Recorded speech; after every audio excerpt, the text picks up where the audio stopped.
आप सब ने न्यूज में कभी ना कभी सुना होगा कि इस कंपनी ने किसी एक बंदे को 1.5 करोड़ का पैकेज दिया, 2 करोड़ का पैकेज दिया, 1 करोड़ का पैकेज दिया। इतना बड़ा बड़ा पैकेज लोग लेके जा रहे हैं।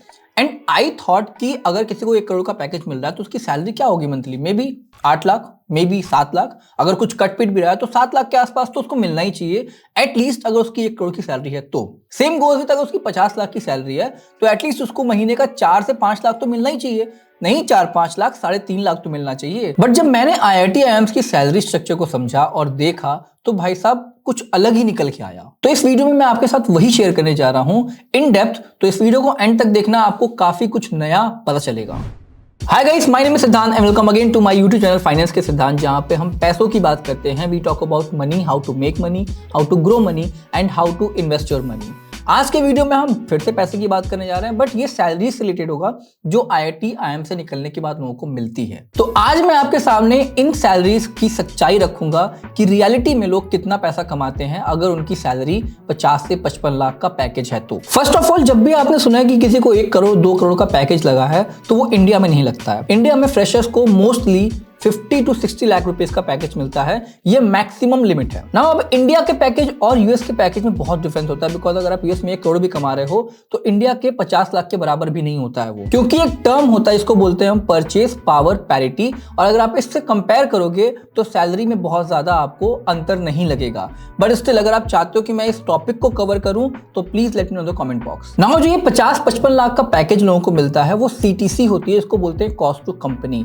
CTC में और नेट सैलरी जो आपके हाथ में आती है उसमें बहुत अंतर होता है। इनफैक्ट जब मैंने अपनी पहली नौकरी ज्वाइन की थी तो उस टाइम पे भी मेरे को बहुत बड़ा धोखा मिला था। जिस कंपनी में मेरा प्लेसमेंट हुआ था उसमें सैलरी जो थी CTC was 15,000 rupees. So I thought 15,000 rupees salary है तो मे बी 1,000-2,000 कट जाएगा, 13-14,000 तो मिलेंगे ही मिलेंगे। But when I reached in the company और 1 महीने काम किया और जब पहली सैलरी आई तो भाई साहब मेरे होश उड़ गए। 15,000 की CTC और 9,000 सैलरी क्रेडिट होती है खाते में। फॉर मी वो ब्रेकअप से भी ज्यादा हर्टफुल था। तो अगर आज के बाद आपसे कोई कहे कि किसी का 55-60 लाख का पैकेज लगा है तो उसको ये वीडियो दिखाना, उसकी आंखें खुल जाएंगी। First thing first, we need to understand कि भाई CTC होता क्या है। CTC का फुल फॉर्म है कॉस्ट टू कंपनी, मतलब जो भी पैसा कंपनी आपके ऊपर खर्च कर रही है, 1-1 रुपया ऐड करने के बाद जो बन के आता है हम उसको बोलते हैं cost to company. Salary cost to company का एक पार्ट होता है। सैलरी के बाद अलग अलग तरीके के अलावेंसेस होते हैं, मेडिकल अलावेंस, LTA, उसके बाद अलग अलग तरीके की सुविधाएं होती हैं। जो इंश्योरेंस करा रही कंपनी वो होता है। अगर कंपनी आपके परफॉर्मेंस पे आपको कोई बोनस दे रही है तो वो होता है। ज्वाइनिंग बोनस भी उसी में इंक्लूड होता है। Everything is included in cost to company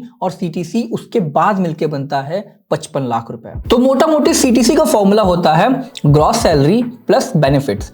gross salary भी आपकी नेट सैलरी नहीं जो आपके हाथ में आती है, बट स्टिल अगर आप इसको देखें तो ग्रॉस सैलरी प्लस सारे बेनिफिट्स को मिला के CTC बनता है। Now let's talk about the component of CTC। पहला कंपोनेंट होगा बोनसेस। मे बी वो आपका ज्वाइनिंग बोनस हो सकता है, मे बी आपका वो परफॉर्मेंस बोनस हो सकता है, वो आपका एनुअल बोनस हो सकता है, कोई भी बोनस होगा वो आपका बोनस के अंदर आता है। नाउ ज्वाइनिंग बोनस क्या होता है? बहुत सी ऐसी कंपनीज होती हैं जो अपने नए एम्प्लॉयज को ज्वाइन करते वक्त कुछ बोनस देती हैं ताकि वो नए शहर में शिफ्ट हो पाए, घर ले पाए। अब जैसे मान लो बैंगलोर की बात करते हैं, अगर आपका किसी अच्छी कंपनी में बैंगलोर में जॉब लग गया, बैंगलोर में आपको 6-6 महीने तक का एडवांस देना पड़ता है as a security for rent. तो भाई जो बंदा फ्रेशर है उसके पास इतना पैसा कहां से आएगा? तो इस चीज को सॉल्व करने के लिए शायद कंपनीज ने ज्वाइनिंग बोनस निकाला। और ये सब कंपनीज नहीं देती है, छोटी मोटी कंपनीज तो बिल्कुल नहीं देती हैं, बड़ी कंपनीज ये ज्वाइनिंग बोनस आपको देती हैं। तो मान लेते हैं अगर आपका CTC 50 लाख का है तो उसमें से 2 लाख ज्वाइनिंग बोनस मिल जाएगा और वो सिर्फ एक बार मिलता है, हर बार नहीं। नेक्स्ट है एनुअल बोनस। क्या होता है? ये भी बहुत बड़ा झोल है। तो मान लेते हैं आपका 55 लाख का पैकेज है तो कंपनी क्या करेगी, उसमें से 10 लाख रुपए को एनुअल बोनस के नाम पे अलग कर देगी। अब वो एनुअल बोनस कैसे मिलता है? अगर आपने 1 साल उस कंपनी में काम किया तो आपको 2 लाख रुपए मिल जाएंगे। आपने एक्स्ट्रा 1 साल और काम किया तो 4 लाख मिल जाएंगे। एक्स्ट्रा 1 साल और काम किया तो बाकी के पैसे मिल जाएंगे। मतलब ये एक तरीके से आपको रिटेन करने का या फिर रोक के रखने का उस कंपनी में जरिया है, ना कि आपका पैसा। तो ऑब्वियसली अगर किसी बंदे को अच्छा पैकेज मिल गया तो वो जो 5-10 लाख रुपए आपके एनुअल बोनस मिलने वाले हैं वो पहले निकल जाएगा कंपनी से, उसको मिलेंगे नहीं, तो पैकेज से ऑटोमेटिकली वो निकल गया। नाउ तीसरा है performance bonus, which completely depends upon you कि आप परफॉर्म करते हो कि नहीं करते हो। मान लेते हैं किसी कंपनी ने परफॉर्मेंस बोनस के नाम पे 5 से 6 लाख रुपए या फिर 10 लाख रुपए आपके CTC में से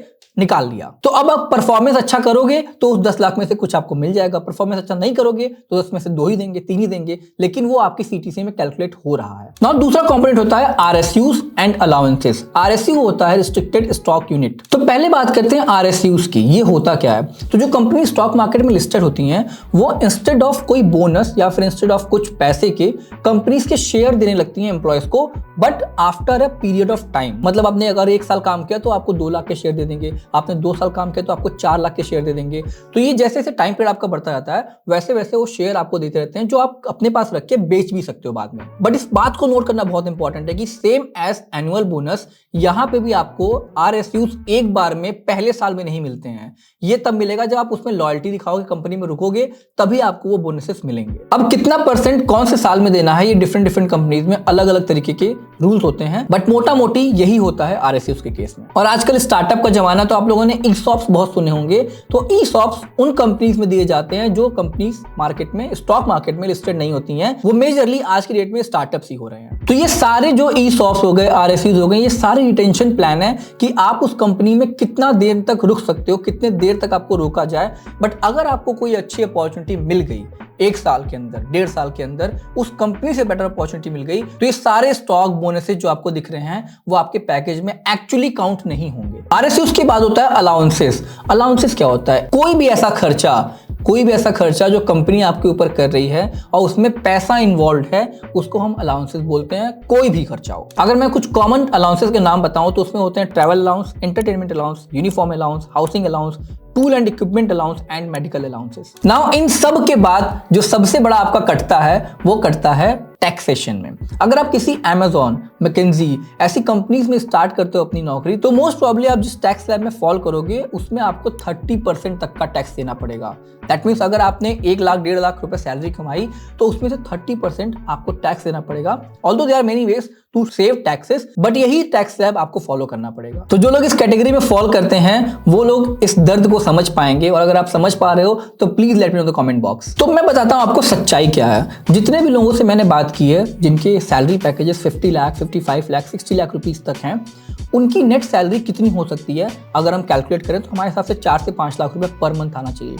बट द रियलिटी इज कि कोई भी इनमें से 50 लाख वाला, 55 लाख वाला या फिर 60 लाख वाला कोई भी मंथली 1.2 लाख से लेकर 1.5 लाख से ज्यादा नहीं अर्न कर रहा है। That is the maximum money जो उनके बैंक अकाउंट में आ रहा है, एंड वो होगा 1.2 लाख टू 1.5 लाख। तो अगर आज के बाद आपसे कोई कहे कि मेरा पैकेज 50 लाख का है, 60 लाख का है, 65 लाख का है, तो उससे पूछना भाई खाते में कितने आते हैं। जो मैटर करता है आपके लिए, जो आपका खर्चा चलाएगा, जो आपकी लाइफ को अच्छा बना सकता है, वो आपका पैसा जो खाते में आता है उसकी बात करने हैं। देखो, सीटीसी बनाना या फिर ये पैकेजेस दिखाना कंपनीज के लिए बहुत अच्छा है, उनका भी प्रमोशन हो जाता है, ठीक है, इसलिए वो कभी कुछ नहीं कहेंगे। और जो बंदे उसमें जा रहे हैं उनके लिए भी अच्छा है, क्योंकि लोग दुनिया उनको बहुत बड़ा समझने लगती है। उनके हिसाब से उसका पैकेज 60 लाख 70 लाख का है तो इतना ज़्यादा कमा रहा होगा, तो वो भी कुछ नहीं कहते हैं। बट द रियलिटी इज कि नॉर्मल इंसान जो नॉर्मल 1-1.5 लाख कमा रहा है वो भी सेम ही चीज़ कर रहा है जो बंदा आपका बड़ी बड़ी कंपनीज में 50-60 लाख का पैकेज लेके कर रहा है। Now there are many benefits. अगर आप किसी बड़ी कंपनी में काम करो, किसी फॉर्च्यून 500 में काम करो,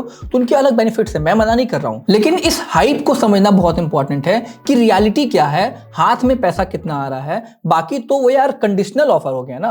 अगर आप किसी कंपनी में काम करते हो, कहता है कि 10 साल आप रुको, मैं आपको 1 करोड़ रुपए बोनस दूंगा, तो वहां 10 साल रुकना भी तो पड़ेगा। उस 10 साल में जो आप रुक रहे हो वहां पे कितनी अपॉर्चुनिटीज आप मिस करोगे, बहुत सी अपॉर्चुनिटीज आप मिस कर दोगे अगर आपने 10 साल वहां रुक के 1 करोड़ का वेट किया तो इस वीडियो को बनाने का पर्पस यही है कि अगर आपकी जॉब मान लेते हैं किसी फॉर्च्यून 500 कंपनी में या फिर एप्पल, गूगल में नहीं लगती है, तो इसका मतलब ये नहीं कि आप वर्थलेस हो। आप इतना जितना वो कमा रहे हैं ऐसे नॉर्मली काम करके भी कमा सकते हो, फ्रीलांसिंग कर सकते हो, या फिर कोई अपना बिजनेस स्टार्ट कर सकते हो। कई चीजें हैं उनको करके आप कर सकते हो, और उस पर मैंने ऑलरेडी एक वीडियो बना रखा है, you can check this video out. Till then bye bye, take care. मिलते हैं अगले वीडियो में ऐसे कुछ और इंटरेस्टिंग वीडियोस के साथ। और अगर आपके दिमाग में कोई टॉपिक है जो आप चाहते हो कि मैं कवर करूं, तो let me know in the comment box. Till then bye bye, take care.